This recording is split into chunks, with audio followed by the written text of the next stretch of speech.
Next जो तीसरी तरह की अविभाज्यता है वो है बचत की पूर्ति में अविभाज्यता या indivisibility in supply of savings.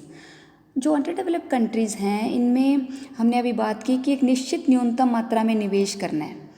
उस निश्चित न्यूनतम मात्रा में निवेश करने के लिए काफ़ी ऊंची मात्रा में बचतों की ज़रूरत होती है और इसके लिए बचतें तभी अधिक होंगी जब अधिक आय होगी। तो इसलिए मतलब हम कहें कि अधिक आय की ज़रूरत होगी। और अलग विकसित देशों में क्योंकि आय का लेवल कम है इसलिए क्या ज़रूरत है, आय के स्तर को बढ़ाना है।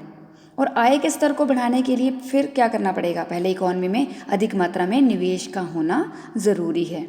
इसके कारण जो इनकम बढ़ेगी वो दूसरी अवस्था में बचतों की सीमांत दर को भी बढ़ाने में सहायक होगी। मतलब इनकम का लेवल बढ़ाने के लिए निवेश बढ़ाना ज़रूरी है। अब निवेश बढ़ेगा तो आय बढ़ेगी, आय बढ़ेगी तो बचतें भी बढ़ेंगी। क्योंकि बचतें आय सापेक्ष हैं इसलिए बचतों का अधिक आय सापेक्ष होना तीसरी इंडिविजिबिलिटी है। मतलब एक निश्चित न्यूनतम मात्रा में निवेश करने के लिए हमें काफ़ी ऊंची मात्रा में सेविंग की ज़रूरत है। और सेविंग क्योंकि इनकम इलास्टिक है इसलिए सेविंग तभी बढ़ेगी जब इनकम बढ़ेगी, और इनकम तभी बढ़ेगी जब इन इकोनॉमीज़ में एक काफ़ी अधिक ऊंची मात्रा में एक मिनिमम रिक्वायरमेंट होगी इन्वेस्टमेंट की, या हम कहें इन्वेस्टमेंट का एक बिग पुश लगाया जाए, तभी इकोनॉमी में जो डेवलपमेंट की प्रक्रिया है वो शुरू हो सकती है। तो इस तरह से हमने बात की तीन तरह की इंडिविजिबिलिटीज़ की। हमने और भी इस तरह से हम ये कह सकते हैं कि एक स्पेसिफिक अमाउंट ऑफ इन्वेस्टमेंट ज़रूरी है। जो इकोनॉमिक डेवलपमेंट के रास्ते में रुकावटें आती हैं अंडर डेवलप्ड कंट्रीज़ की, उन रुकावटों को दूर करने के लिए एक specific amount of investment necessary है। नेक्स्ट बात कर लेते हैं बड़े से धक्के के सिद्धांत की विशेषताओं की। इसकी जो मेन फीचर्स हैं, सबसे पहली फीचर है मैसिव इन्वेस्टमेंट, बड़े पैमाने पर निवेश। कि इस सिद्धांत के अकॉर्डिंग जो आर्थिक विकास की प्रक्रिया आरंभ करनी है अगर हमें, तो उसके लिए ज़रूरी है कि इकॉनमी में अल्पकाल में बड़े पैमाने पे कई क्षेत्रों में निवेश किया जाना चाहिए। मतलब ये बैलेंस ग्रोथ की बात करते हैं, बड़े पैमाने पर और कई क्षेत्रों में निवेश किया जाना चाहिए। इसके बिना इकॉनमी में जो आर्थिक प्रगति है वो पॉसिबल नहीं हो सकती या नहीं होगी। नेक्स्ट है इन्वेस्टमेंट इन डिफरेंट सेक्टर्स, विभिन्न क्षेत्रों में निवेश। इस सिद्धांत के अकॉर्डिंग अर्थव्यवस्था के डिफरेंट सेक्टर्स में इन्वेस्टमेंट किया जाना चाहिए। इससे क्या होगा, एक उद्योग के उत्पादन की जो मांग है वो दूसरे उद्योग के श्रमिक करेंगे और दूसरे उद्योग के उत्पादन की मांग पहले उद्योग के श्रमिक करेंगे। तो इस तरह से उत्पादन करना लाभदायक सिद्ध होगा, मांग और पूर्ति में इम्बैलेंस नहीं होगा। तो इस तरह से ये सिद्धांत संतुलित विकास की फेवर करता है। नेक्स्ट है प्लान इंडस्ट्रियलाइजेशन या योजनात्मक औद्योगिकरण।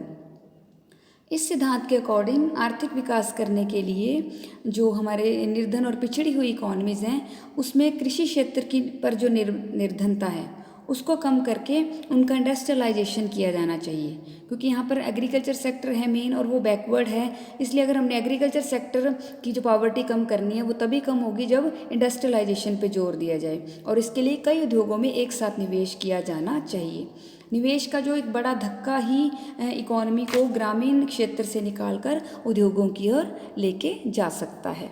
तो ये तो थे इस सिद्धांत की कुछ विशेषताएं, जिसमें हमने कहा कि डिफरेंट सेक्टर्स में इन्वेस्टमेंट होनी चाहिए, बड़े पैमाने पे इन्वेस्टमेंट होनी चाहिए और प्लान्ड तरीके से इंडस्ट्रियलाइजेशन पर जोर देता है यह सिद्धांत। नेक्स्ट हम बात कर लेते हैं इस सिद्धांत की आलोचनाओं की, क्रिटिसिज्म की। इसकी फर्स्ट क्रिटिसिज्म है neglecting investment in agriculture sector, कि ये जो सिद्धांत है कृषि क्षेत्र की उपेक्षा करता है। इस सिद्धांत में जो बेसिक जो जोर है या जो मतलब किस चीज़ पे जोर दिया गया, जैसे अभी हमने फीचर्स में बात की थी कि इंडस्ट्रियलाइजेशन पे जोर दिया गया है। और ये सिद्धांत ये मानता है कि इंडस्ट्रियलाइजेशन के द्वारा ही आर्थिक विकास संभव हो सकता है, कृषि की उन्नति से नहीं। लेकिन जो अंडर डेवलप्ड कंट्रीज़ है उसमें जो अप्रॉक्सीमेटली 50% जो नेशनल इनकम है उसमें एग्रीकल्चर सेक्टर का ही कंट्रीब्यूशन होता है। इसलिए एग्रीकल्चर सेक्टर के डेवलपमेंट के बिना आर्थिक विकास पॉसिबल नहीं है, या हम कहें कृषि क्षेत्र का विकास करके ही आर्थिक विकास बहुत अच्छे तरीके से किया जा सकता है। और लेकिन ये सिद्धांत कृषि क्षेत्र को इग्नोर करता है। नेक्स्ट है इन्फ्लेशनरी प्रेशर, स्फीति कारक। अलग विकसित देशों में क्या है, हमने जैसे पहले भी बात की कि पूंजी निर्माण की कमी होती है, बचतों की कमी होती है। इसलिए ये सिद्धांत इस सिद्धांत पर मतलब अधिक ध्यान नहीं दिया गया इसमें। इस सिद्धांत के अकॉर्डिंग जो इन्वेस्टमेंट जो किया जाता है उसका जो जेस्टेशन पीरियड काफ़ी लंबा होता है, और जेस्टेशन पीरियड लंबा होने के कारण क्या है, जो वस्तुओं की जो सप्लाई है वो काफ़ी कम रह जाती है, डिमांड क्योंकि इनकम बढ़ने के कारण इंक्रीज़ होने लग जाती है, तो जिससे इन्फ्लेशनरी प्रेशर अराइज होने का डर रहता है, या इकॉनमी में मुद्रास्फीति की अवस्था भी उत्पन्न हो सकती है। नेक्स्ट थर्ड पॉइंट है, it is not a historical fact, ऐतिहासिक तथ्य नहीं। कुछ इकोनॉमिस्ट इस बात पे भी इस सिद्धांत को क्रिटिसाइज़ करते हैं कि इतिहास, हम अगर विकसित देशों का इतिहास देखें तो हमें इसमें कोई भी क्लू इस तरह का नहीं मिलता कि उनका विकास भी किसी बड़े धक्के के कारण ही हुआ है। नेक्स्ट है इम्प्रैक्टिकल या अव्यवहारिक। इस सिद्धांत की मेन कमी ये भी है कि ये सिद्धांत मतलब प्रैक्टिकल नहीं है, इम्प्रैक्टिकल चीज़ों की बात करता है। जैसे कि ये सिद्धांत क्या कहता है कि इसमें काफ़ी बड़े पैमाने पे इन्वेस्टमेंट करेंगे तो काफ़ी बाहरी बचतें मिलेंगी, परंतु बाहरी बचतें या एक्सटर्नल इकॉनमीज़ तो फॉरेन ट्रेड के कारण भी मिल सकती हैं, इसके लिए ज़्यादा इन्वेस्टमेंट की ज़रूरत नहीं है, और वैसे भी अलग विकसित देशों में इन्वेस्टमेंट की या निवेश की काफ़ी कमी होती है, तो ये सिद्धांत उन देशों में प्रैक्टिकली अप्लाई नहीं हो सकता, क्योंकि ये सिद्धांत इन्वेस्टमेंट के एक बड़े धक्के की बात करता है, और इन्वेस्टमेंट की अलग विकसित देशों में जनरली कमी होती है, तो इसलिए ये सिद्धांत अव्यवहारिक है या इम्प्रैक्टिकल है। नेक्स्ट है उत्पादन में कम वृद्धि या लेस इंक्रीज इन प्रोडक्शन।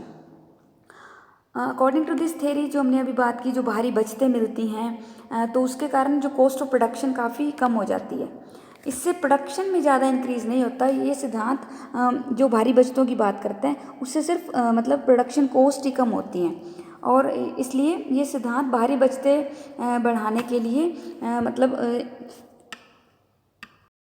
अलग विकसित देशों में ये फिर ज़्यादा उपयोगी नहीं होगा, क्योंकि अलग विकसित देशों में क्या है, बेसिकली ज़्यादातर प्राइमरी प्रोडक्ट्स के ही उत्पादन होता है, इसलिए बाहरी बचतें बढ़ने से इन वस्तुओं के जो उत्पादन का जो कॉम्पोजिशन है या उत्पादन में कोई खास ज़्यादा परिवर्तन नहीं होगा। तो इस तरह से उपरोक्त हमने देखा, इसकी काफ़ी कमियां भी देखी इस सिद्धांत में, लेकिन इस सिद्धांत की काफ़ी इम्पोर्टेंस है, क्योंकि ये सिद्धांत इकॉनमी में सोशल ओवरहेड कैपिटल की निर्माण पे जोर देता है, कॉम्प्लीमेंट्री इंडस्ट्रीज़ की स्थापना को काफ़ी इम्पोर्टेंस देता है, इसलिए इस सिद्धांत का भी आर्थिक विकास में काफ़ी महत्व है। Thank you.